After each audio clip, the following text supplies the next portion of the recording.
Okay, well, it's Tony McCall here from the McCall to Talk podcast, and I'm here at a lovely venue which I'll tell you a bit more about in a sec. But first and foremost, I want to welcome our guest. I'm very privileged to have with me Dr Chris Platts. Welcome, Chris. Thank you very much. Glad to be here. First of all, you might think, you didn't tell me this before, but huge respect, for someone that's academically strong. I mean, I never got the chance to do these things myself, and my wife's ongoing surgeon, he keeps telling me, call me Stephen, and I keep saying, sorry, Mr. Black, I can't help it, because I just feel like slightly, in awe of what he's done. No, Chris is fine, is absolutely fine. Yeah, so, believe me, Chris is fine. Right, so we'll just get that one out of the way. But Chris, I'm glad we've come together, because I think we have some similarities in our outlooks from slightly different angles. Yeah, I agree. And in particular, we've got this interest in academy football at elite level. And I think before we probably truly get into the depth of that, could we do a little bit of your background? Who is Chris Platts? Yeah, so I'm now a career coach, helping young players and their families navigate the complex football career trajectories. As you say, I did a PhD, which took the views and experiences of 303 players in academy football, their experiences of everyday life. I then tracked those players for the next 10 years. So also the author of the biggest independent study into career trajectories. So that gives us a real good predictive tool for how players' careers will play out. Now, my role now is to disseminate that data, put it into the hands of younger players and their families. The overall mission of it is to create a world where, whether players get a professional contract, whether they don't get a professional contract, they've prepared well for the future, and they understand that they can thrive in the future. That's the aim of it. And like I say, it was a good run in academia. It gave me a lot of time to research this. It gave me a lot of detail. Now it's a case of getting it into the hands of the people who I think are the end users in this. Yeah. And I think I did do a little bit of research on yourself, and I read some of the items that were written by yourself. I think with the research, and it really was, some of the stuff I read was warts and all, right? So I love that. I mean, that's the important part.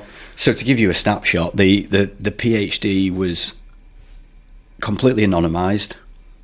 It was focus group interviews, getting 16, 17, 18-year-olds, that scholarship year, those scholarship years, in a room and saying, what's it like? Talk to me. And that opened up a lot of can of worms. It went in a lot of different directions. They talked about the good stuff, they talked about the tricky stuff along the way. And the other thing that I think's important about that study, it was 21 professional clubs. So there's the reliability of it. There's no way that they can systematically all lie in the same way. The geographical spread was right up from the northeast, into Wales and all across the country. So it really is a very, very good benchmark of where things are in terms of young players' experiences. And was this across the levels, Chris? This? Yeah. Of course, we've got the 4 levels of EPPP, if you like. So, in terms of category of academies, the category, yes, it wasn't, because it was at a time when it was the old academies or centres of excellence. Of course, because of the timescales. But it was across the divisions. Gotcha. So there were 5 clubs in the Premier League involved. There were 8 clubs then in the Championship, 3 in League One, and then 5 in League Two. Yeah, I think that adds up to 21. Yeah. So it was good in the and interestingly, I was talking to somebody else about this yesterday. The perception often when you're in a League Two academy setting is, oh no, but what must it be like if you're in a Premier League? There were a lot of parallels in the deep-rooted cultures that existed, whatever the level. Some of the themes that ran through the PhD findings were across clubs. one of the obvious ones is that scholars are seen as bottom of the pile. They're at the bottom of a ladder and they've got to climb their way up. That's universal. And also then the consequences of that were universal. And sometimes the perception was the other way in the academies in the Premier League of, I know there's just so much pressure because we're at this club. Then you go and you speak to other clubs and they're under pressure as well. Yeah. Perhaps for slightly different reasons. So that was quite an interesting take, actually, of how the young players perceive what it must be like at other clubs at different levels. Yeah. I think that's an interesting... We're always comparing ourselves to other people, aren't we? Yeah. I don't think that's as accurate, perhaps, as players think when they're perceiving how it is at other clubs. Yeah, and I know this from being from the coaching end. You would go to other academies, so some that would play in your game system, you know, in your in the structure of your organised games, and then you've got the friendly games. I mean, I know we went up to some great places, you know, from Liverpool into their academy, Blackburn Rovers, because at the time they were, you know, probably still are, I suspect, but there was an excellent facility and an academy there, really something to revere. And then you go to then perhaps some below and dare I say it, but even with the coaches, there was like this keeping up with the Joneses thing, you know, and they go, have you been to such and such an academy? Oh, it's an absolute disgrace, you know, it's terrible, it's so poor. And you think, well, it didn't look like it to me. But of course there's gaps in resource and also I always think I liken it to a factory, you know, there's this perception that you're on this factory production line. And actually it's the worst, in theory, football then would be the worst performing factory production in world global history because to chuck out what is 99.5% of what you produce would never happen. And actually I always think the only thing we know is we don't really know. So and by that I mean players are coming from non-league. Of course there's hundreds of players playing. I've done studies previously, it's hundreds that have then come from non-league and through. And then you get to your end of the study you did with the scholars, and this is what I witnessed. Sometimes, for example, if you're at a non-league club and the scholars are coming to play for you, let's say they're on loan, they have to learn their trade, it's part of their development. You know, some have got that bit of an ego, and then where do you go with that? Because in some ways I don't want wooden performers. Creativity, if you look at all the great performing sports people in history, some are a bit far out, you know, they don't conform to the standards. And I find that coaching and modern academy systems are a little bit, you know, you must march in this certain way. But still, some develop a bit of an ego, and then what happens is that you find that the players will drop. Eventually, they start dropping down the system, if you like. So a level 1 academies players, those will get released, and then the level 2 they go on these open trials.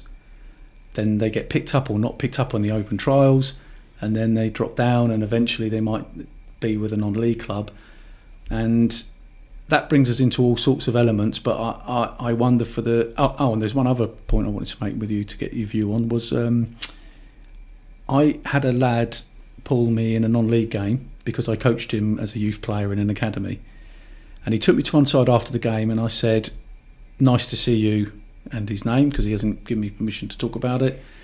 I said, "I was really pleased to see you, you know, obviously we built up a relationship with him and his family, obviously over the years of coaching him as a kid," and he was trying to stop himself from crying.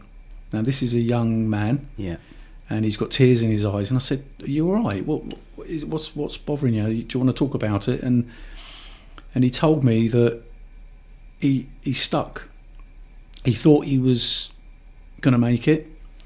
Of course, he got his scholar, and then it's that punch the air moment. Like, I've arrived. I've got my scholarship.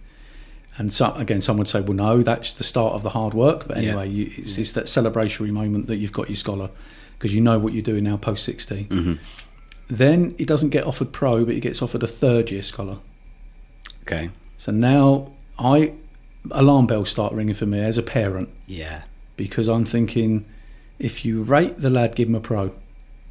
Don't give him a third-year scholar. I'm not sure if this is making the numbers up. Call me cynical, but you have to field a team in Premier League 2.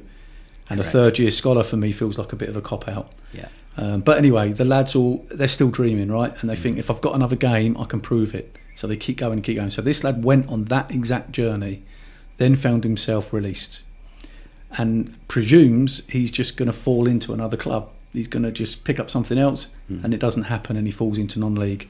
And his words to me were, Tony, I'm lost. I just don't know what I'm going to do. And the only thing I can do is football.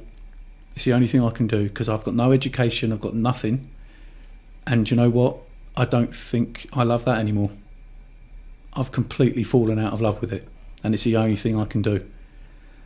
I mean, Chris. Oh, right. It was. Well, I've been writing some of that down, so let's see how we go. Yeah, let's pick out. It took me back. I mean, how do you get your head around that? Yeah, let's work back. Let's work backwards. Yeah. And so we'll start with the point you've just made there.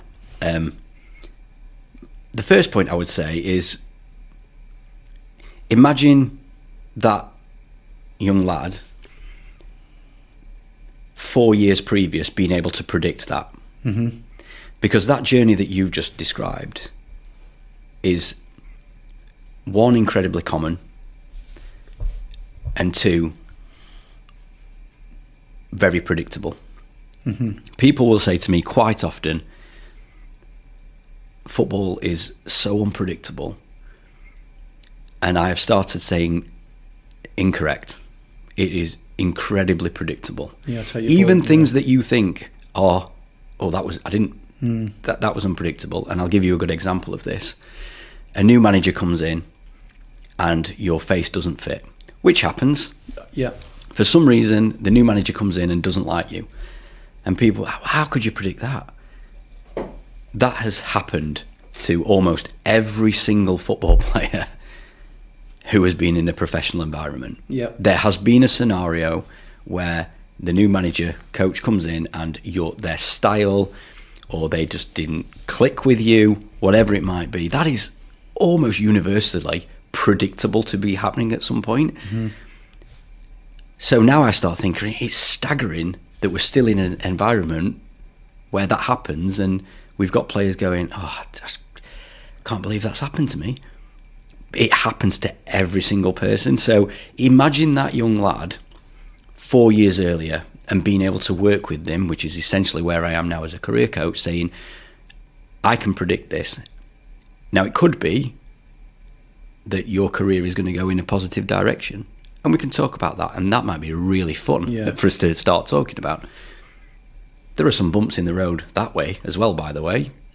Financial, management, lack of trust of people around you when you've got a lot of money in your pocket. But at the same time, let's also talk about, well, what if this happens? What if you fall out of love with football? Because ultimately it's work.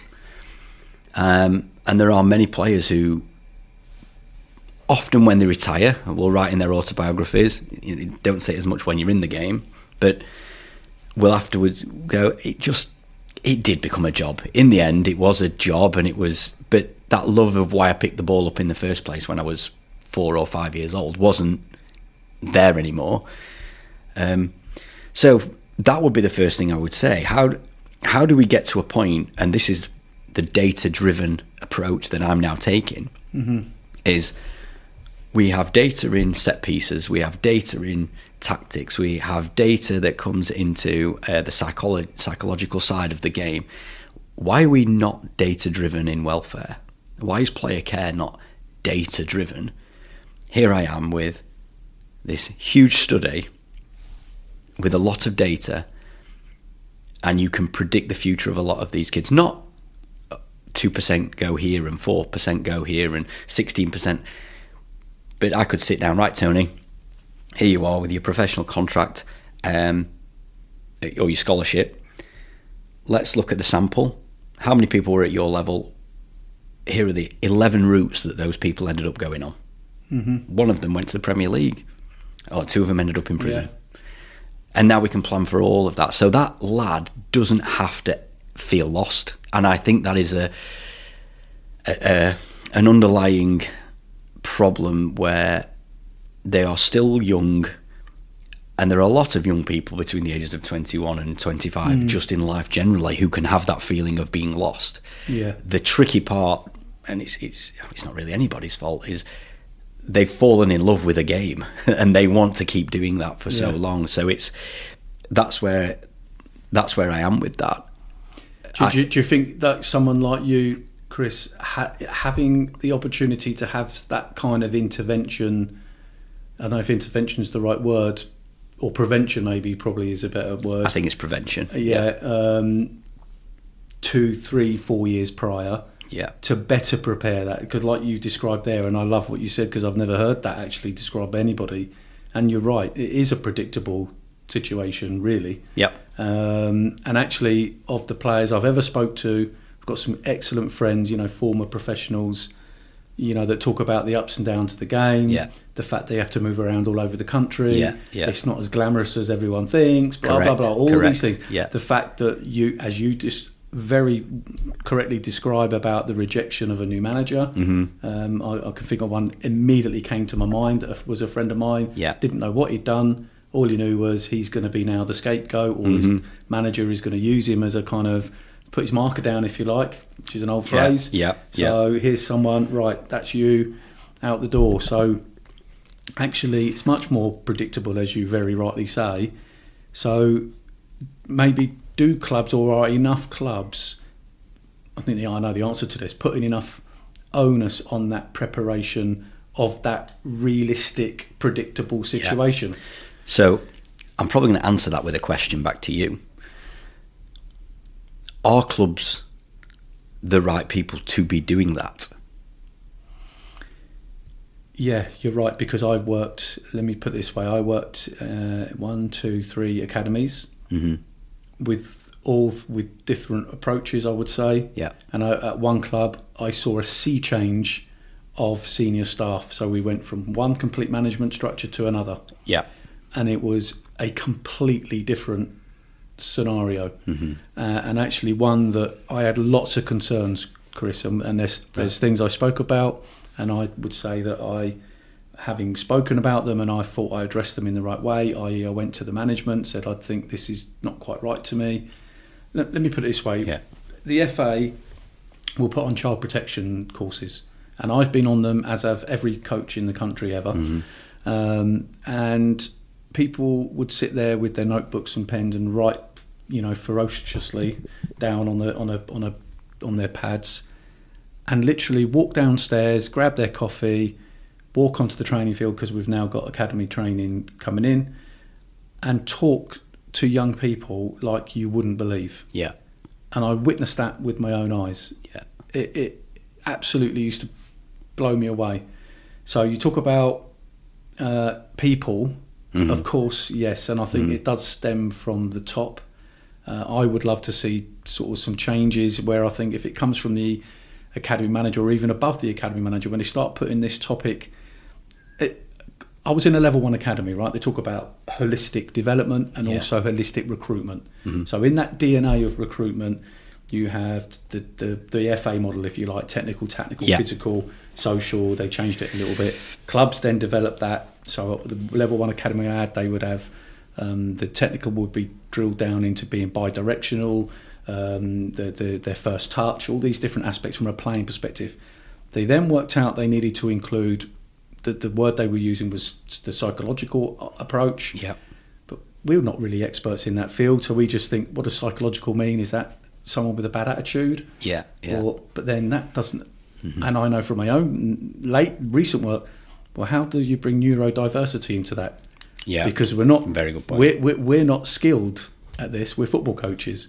We're just thinking that the lad that kicked the bottle when he got subbed has got a bad attitude problem, or didn't communicate very well on the pitch, and we're marking him down like that in that holistic way. And I never seen in my years anyone bring kind of, if you like, your expertise to the forefront alongside those key DNAs, those key holistic elements of development, and prior to that, recruitment. And I guess that comes from the top. So to answer my own question about the clubs, I think courses that are put on, you can't change people's habits via a course. You've got to change the environment within which they work.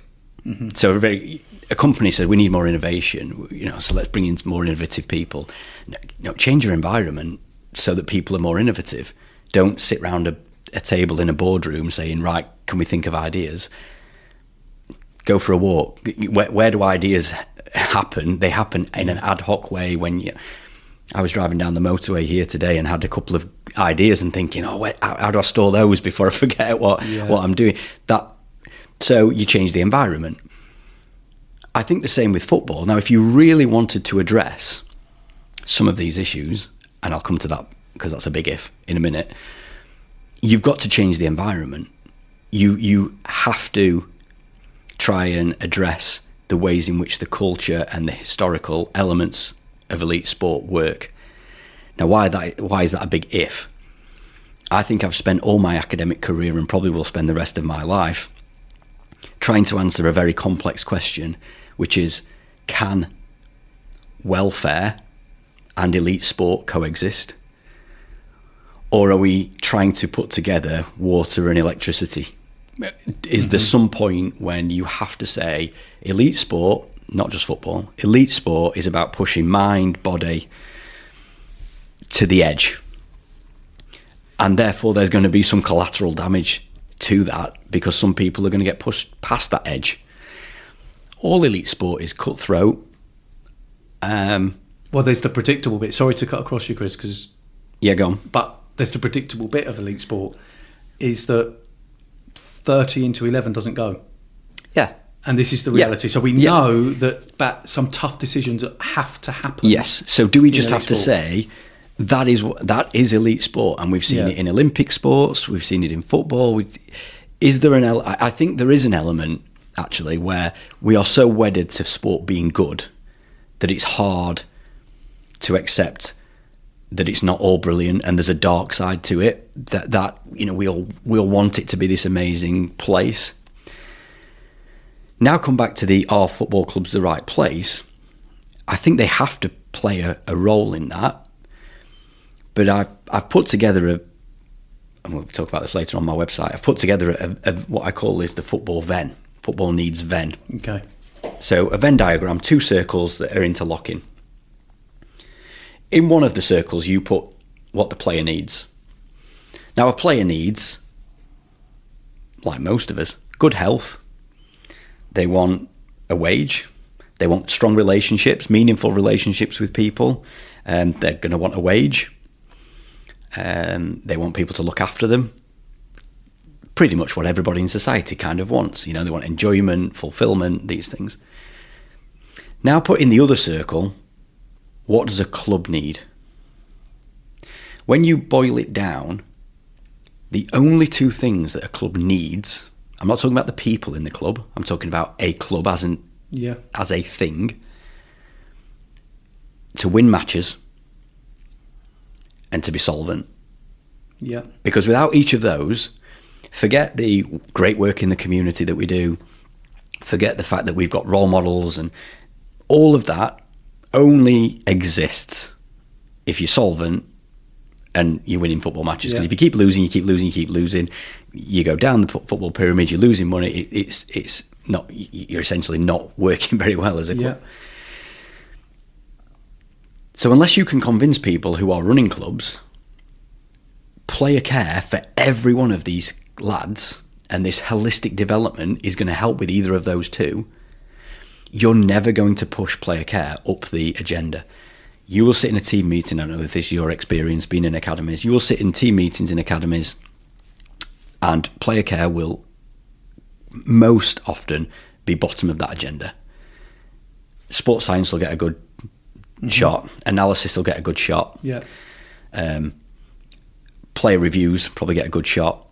Too much, in my opinion. Strength and conditioning, fitness, maybe nutrition, the multidisciplinary meetings that occur.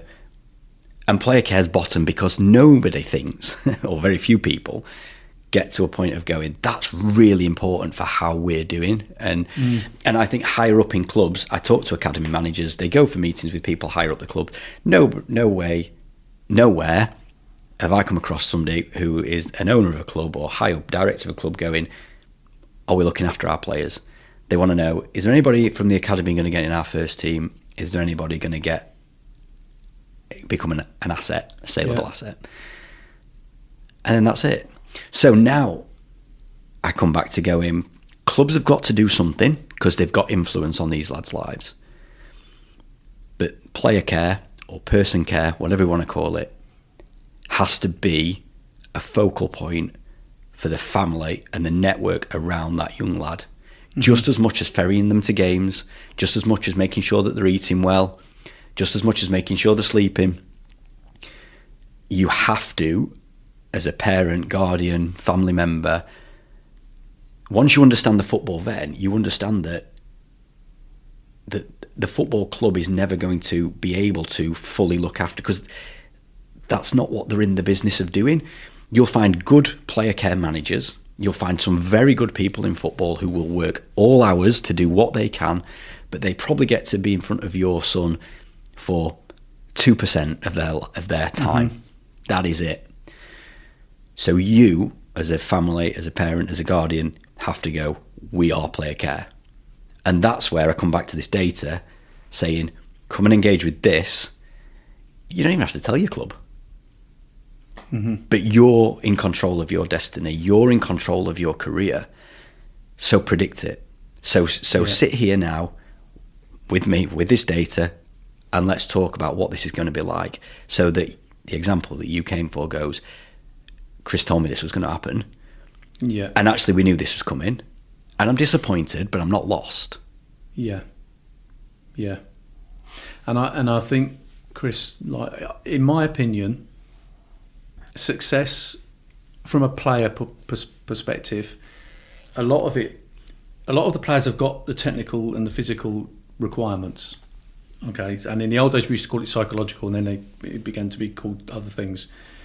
But self-belief and confidence are two of the big, huge components of any sport. Obviously, when you have self-belief and confidence. Yeah.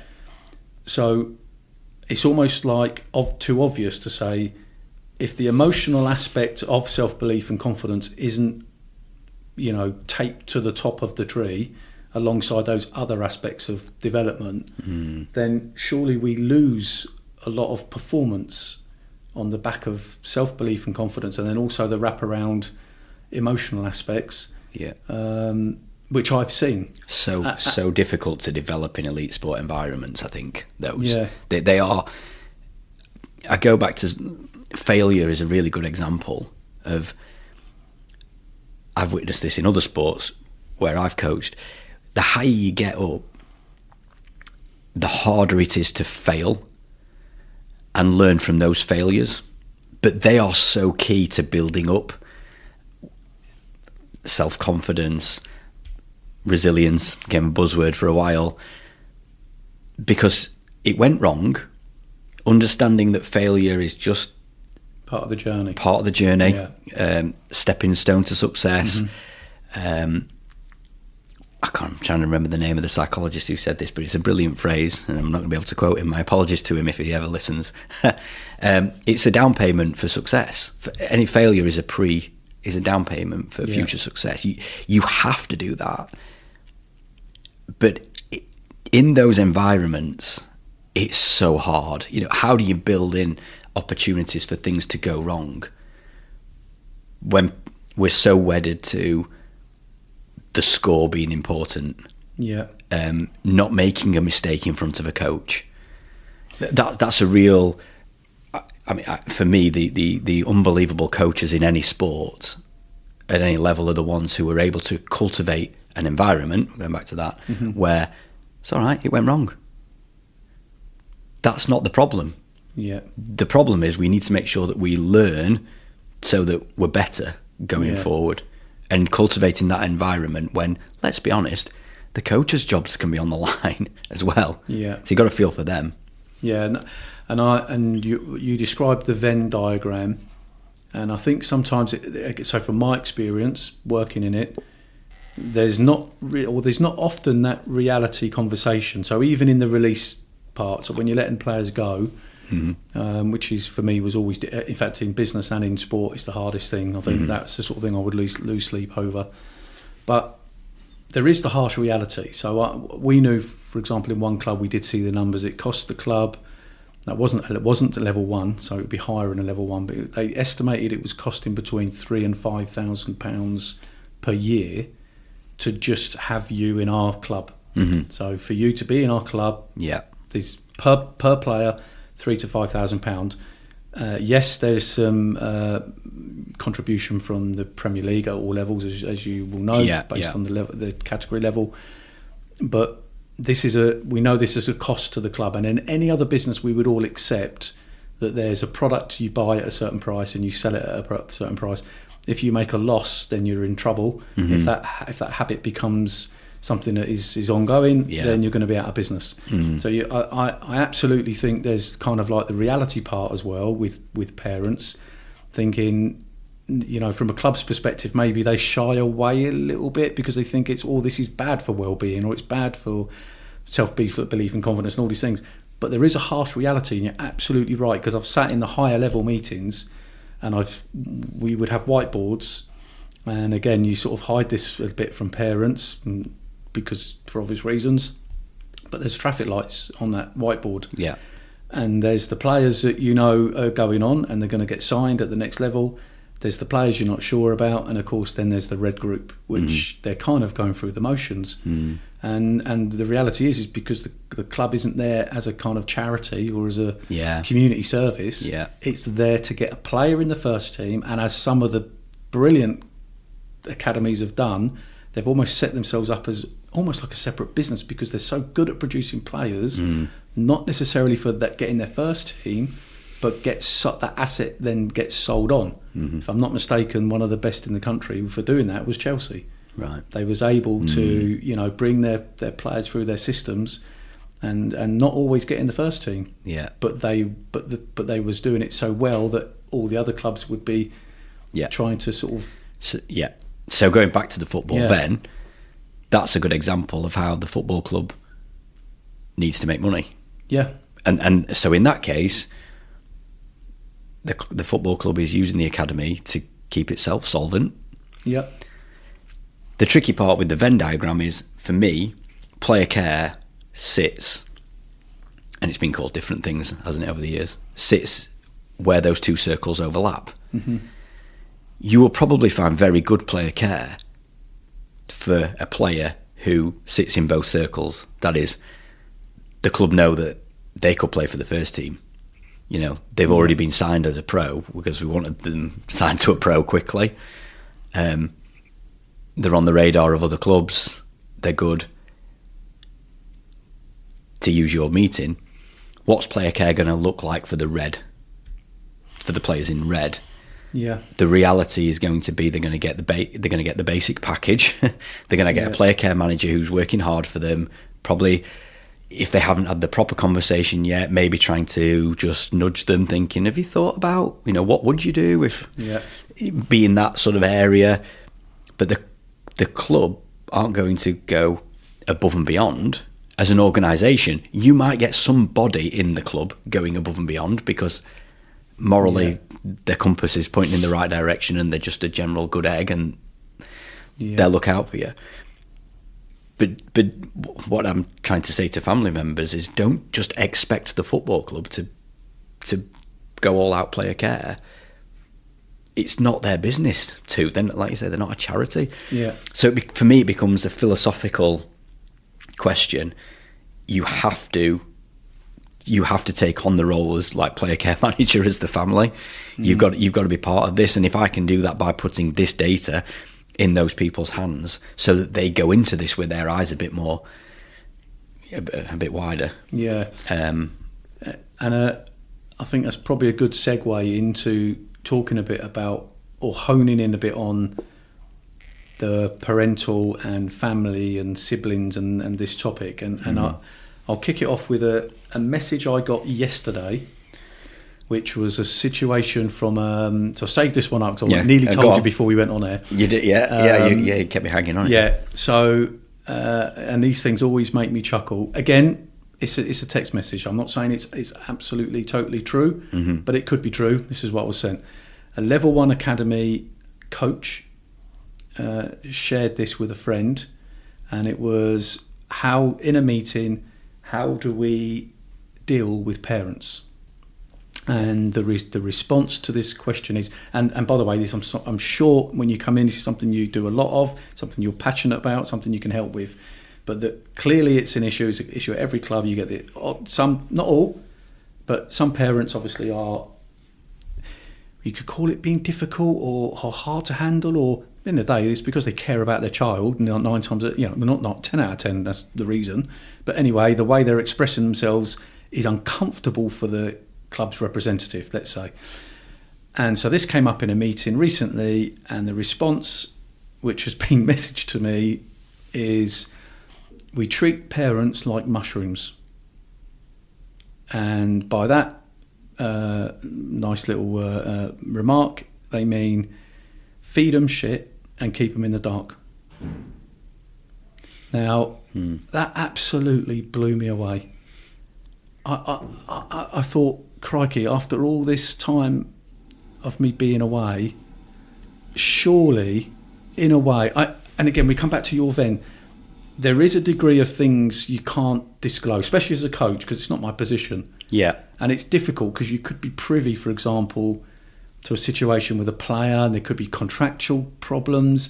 For all these different elements mean that I can't disclose, for example, that this child actually is unlikely to get a contract at the end of this year. Yeah. But I don't want to treat them any differently. I don't want to treat them badly. It's a real horrible football thing that, because it happened in senior football for years. I've seen it and experienced it. If you're not going to get picked, you get ignored. You get sent to train with the under-16s. Yeah. This kind of archaic dinosaur approach to people. Yeah.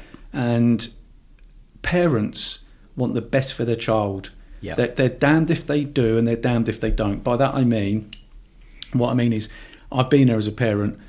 If you think education's the better route for your child, what if the child, and I choose and I encourage that and discourage the football that they got picked for at elite level, then in the future I might be resented by the child because I took that opportunity away. Mm-hmm. And then the club people in the clubs, and I've heard this, will say, well, parents have got a choice. You don't like it, leave. You've got a choice. Yeah. And I think, yeah, but have they? They're damned if they do and they're damned if they don't. And I always try to remind myself and everyone around me, and even the coaches I work with, don't forget those parents only want the best for their child. Yeah. They're very few and far. You've got to go to a lot of horrible documentaries to find parents that don't care about their children. Yeah. It's very, very rare. Yeah. All of these parents only want the best, but might not be that well educated about this structure, the system. They only know football from what they see on the telly and the glamour, and some get caught up in that. But that was the phrase I heard recently. Yeah, I wanted to chuck it at you live to get your reaction from it. Yeah, okay. And then Let's just get your views around what can we do more and better around the parent and family support network. Yeah. So let's unpick this bit by bit. The first thing that I do when I'm working with a parent and a child, okay, in career coaching, is separate them on Zoom, right, or wherever we're working, and get them to write down their expectations of what they want from football. And I would encourage people listening, that is a really good measure of, that's a really good foundation for developing what I'm going to go on to talk about. It's quite often the case that the kid and the family haven't had that chat, and therefore, again, through no fault of their own, they're on different pages. It's often that not always the case, but it's often that the player will write down the material things. I want a pro contract. I want to play in the Premier League. Whereas the parents or guardians come with, I want them to be happy. Going back to you about parents, I want them. I just want them to get a career and get fulfillment. So first of all, you go, right, you need to have this chat because you have got to work as a team on this. And then from the parent, guardian, and the player's perspective, you can start opening up. Okay, if this is our goal, how do you need them to act? What sort of accountability are we going to have in place on these things? Very general conversations, but it's enlightening. Now, that's away from the club. That's like, and an extreme there would be you'd get a parent who goes, I want them to play for England, and the kid going, I just want to enjoy myself. Right, we've got a problem then, haven't we? Because you're really on different pages here. So, and then I would then take that to the point you made. They just want their best. They just want the best for their child. I would probably say, what is the best for your child? And just be careful that, really trying not to preach on how to parent to other parents. I'm a parent myself, and I know that, so it is tricky, but being reflective on, am I projecting onto them what I think is best for them? Yeah. Because that's what I wanted. So a basic phrase of, I really wanted to be a footballer and I think it's a great career, so I'd love them to do it.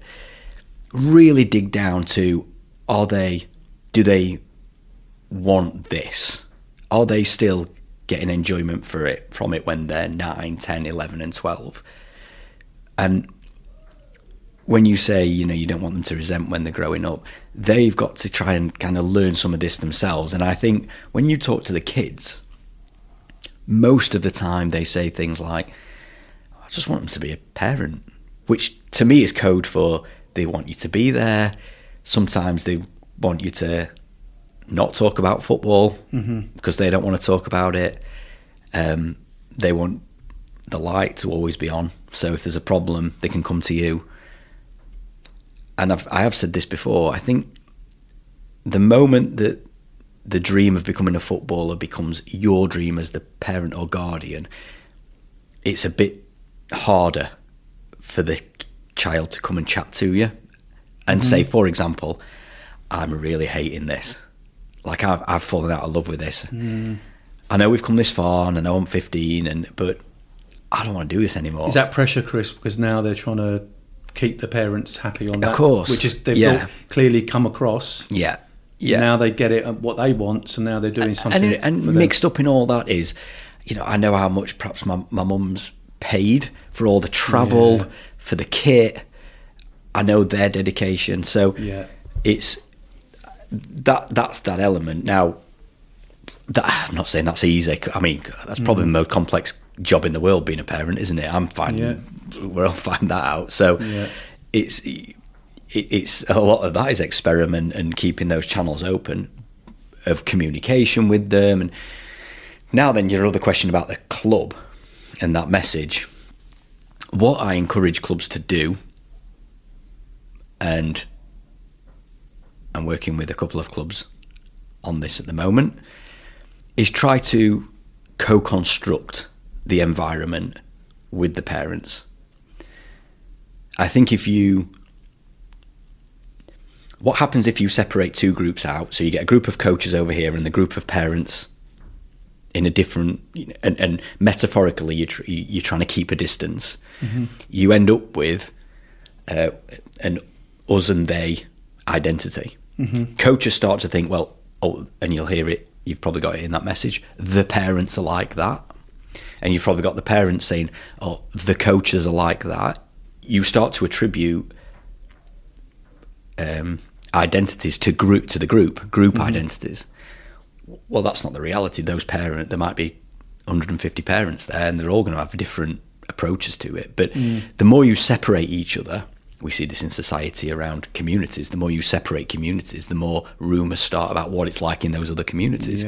So the harsh reality, which is difficult, is you need to actually work closer. And in that scenario, going back to, you can't change behaviours, you've got to change the environment. You've got to create an environment where parents understand what's going on, they understand the bigger picture. You need to create an environment where parents understand the coach's pressure that they're under. You need to cultivate an environment where the coaches, the parents understand the objectives of the coaches in certain sessions. So, well, my lad didn't get many touches in that session. That might not have been what they're working on. But without cultivating an environment where parents understand what's going on. A bit more inclusive around the learning strategies and exactly. things. And I'm not saying it's perfect, but unless you create that environment and co-construct some standards, so get the parents to take on the role of a coach. If I was a coach, how would I want a parent to act?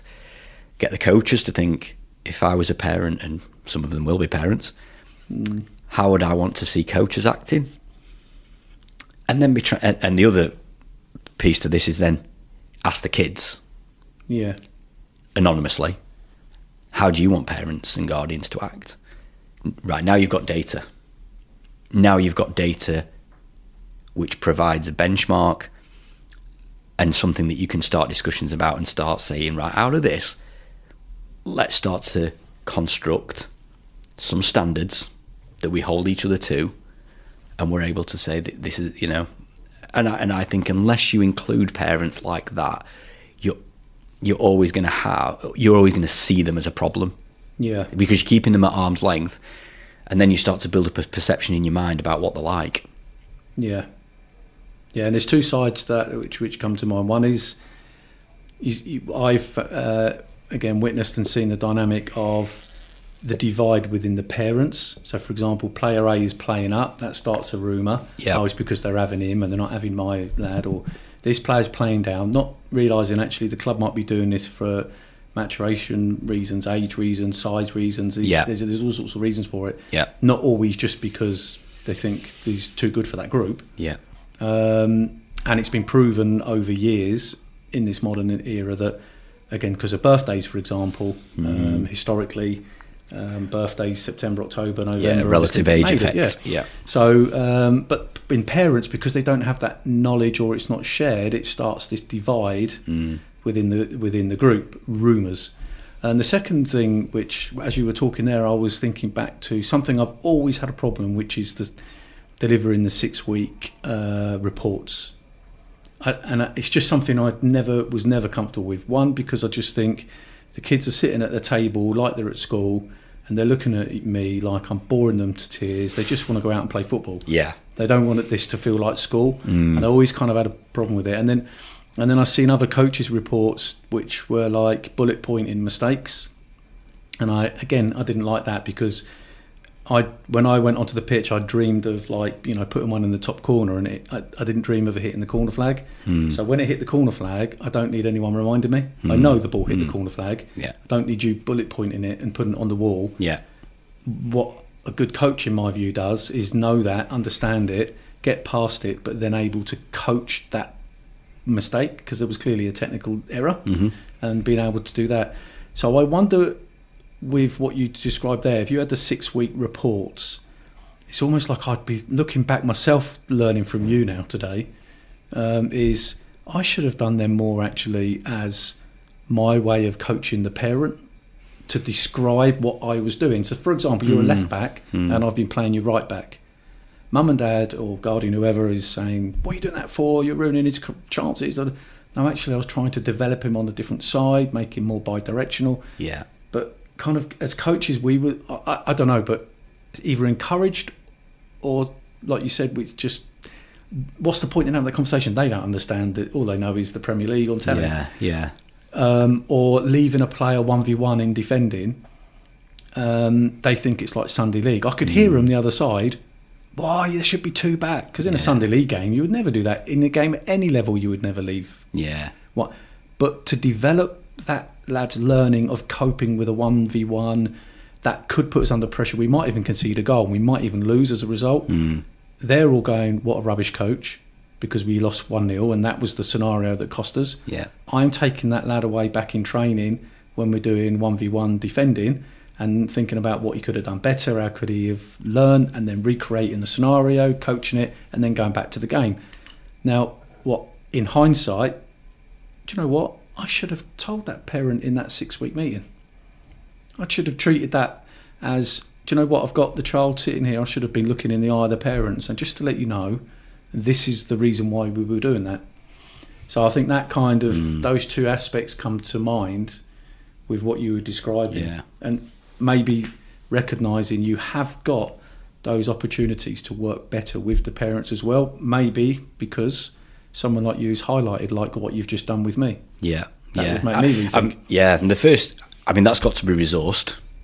So the approach that you've highlighted there would take more time from a coach, wouldn't it?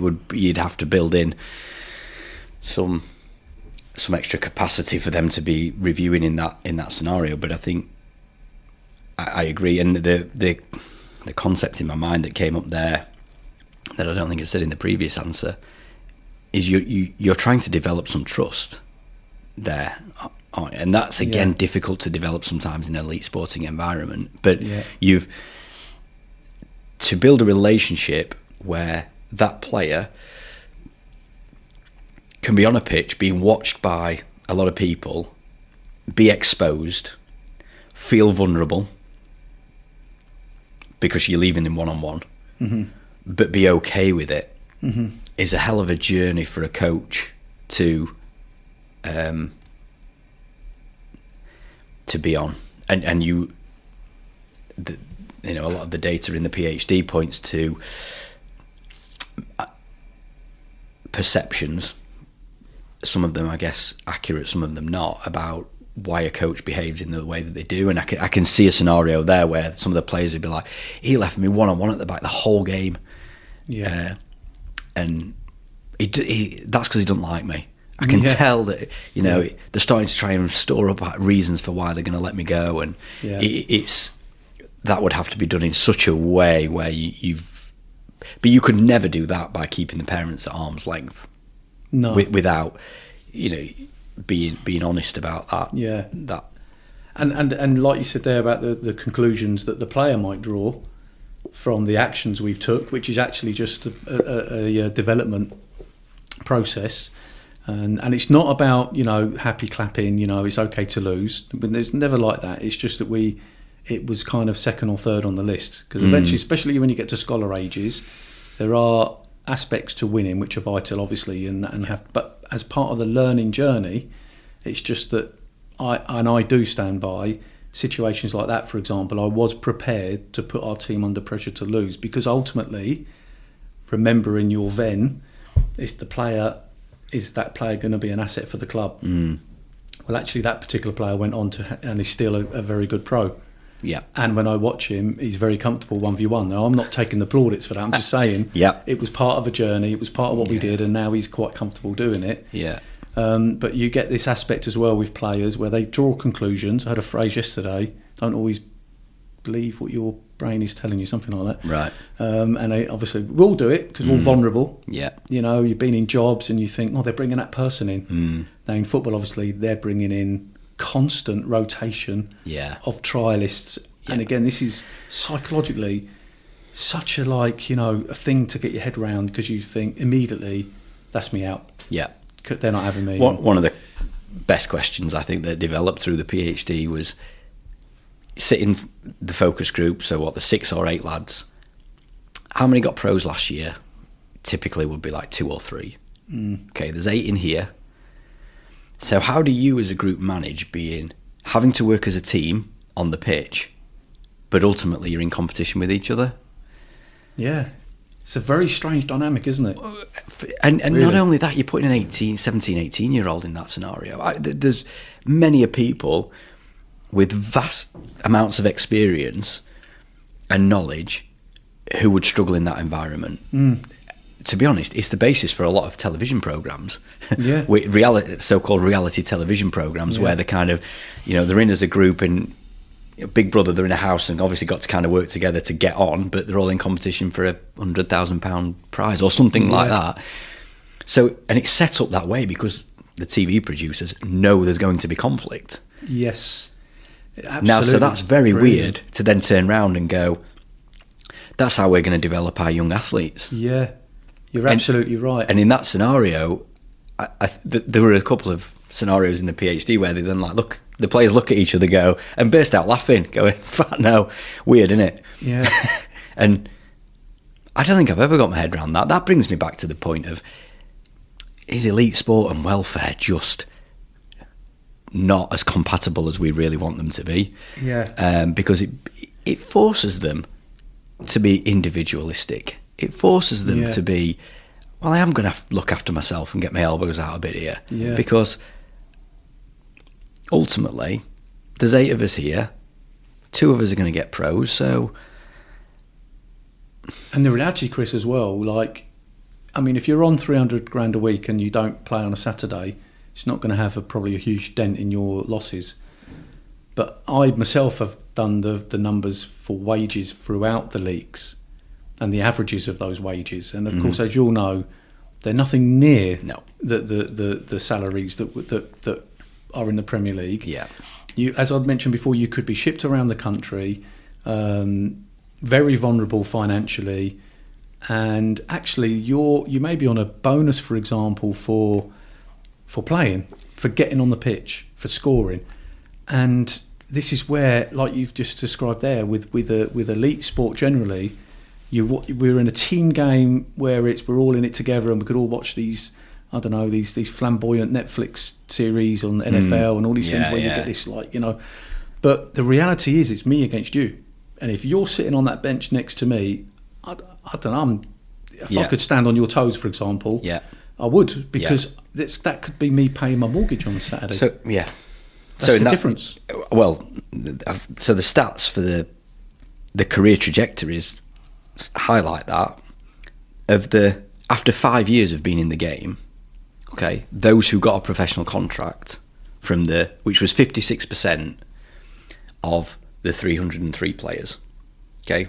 Sorry, Chris, is this from Scholar Year? Yeah. So at 18, when they got to 18, 56% of them got some contract in the game. Gotcha. Okay. Yeah.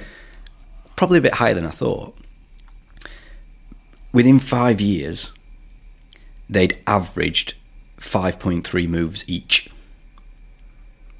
Within how many years, sorry? Within 5 years. Within 5, okay. Yeah. 2 of which were loans. Yeah. Now, can you think of another job, another industry, where that is considered the norm, you know? I go to maybe the military. I go to maybe the other arts, people who are in acting. Yeah. People who are perhaps in concert orchestras. Between the ages of 18 and 23, it's pretty much a move a year, a geographical move a year, the social upheaval that goes with that. Yeah. And the other interesting fact is the norm was to be moving down the football pyramid, a bit like the example of your player that you talked about earlier. So you've got a scenario where money's probably getting a bit worse, or career prospects are looking a bit worse. Yeah. As you're moving around the country, you've got the social upheaval, the geographical upheaval that goes with that. That's a very weird... And by the way, that's after you've got a pro. Yeah. So you get to 18 and go, yes, got it. Yeah. It's often highlighted so much as a watershed moment getting the pro.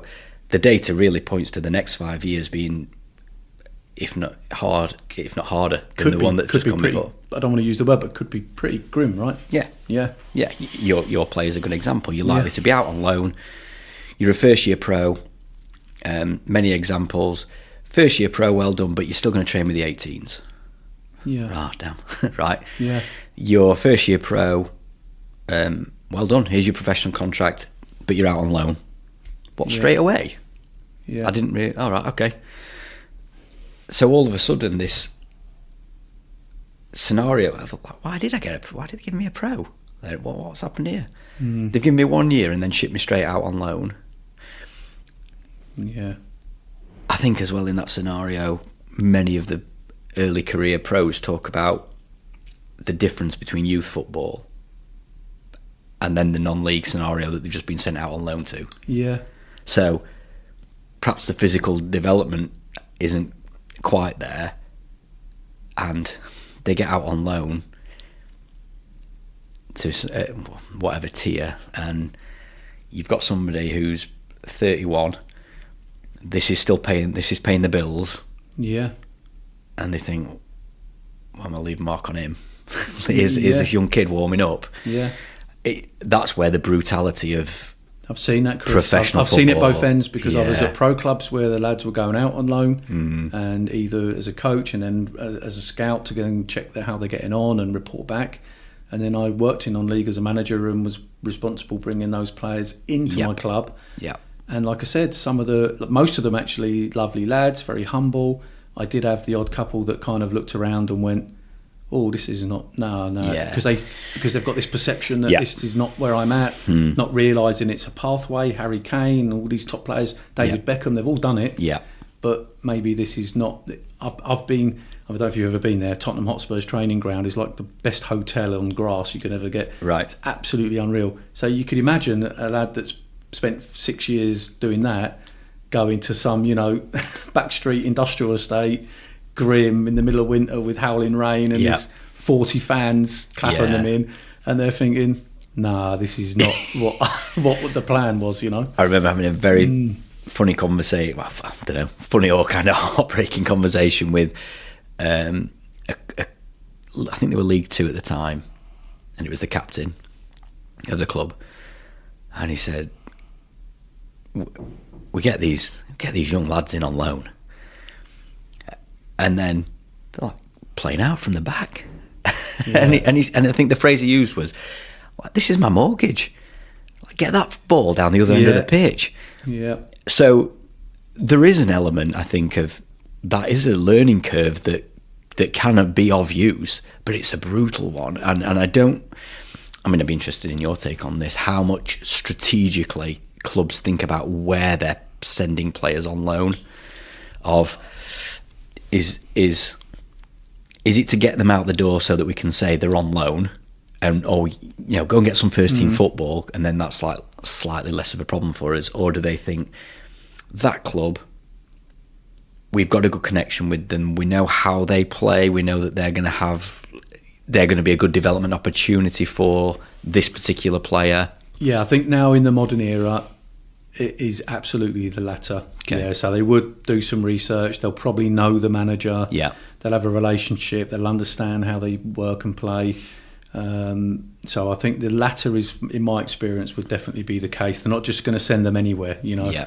But what you can never account for, you can't plan for, is the opposition, as you described. That's something that's out of your control. Yeah. You can't control that. And I'll tell you, there's another thing that you can't control, and it's been in my mind recently, is that the difference between the Football League games to non-league for goalkeepers.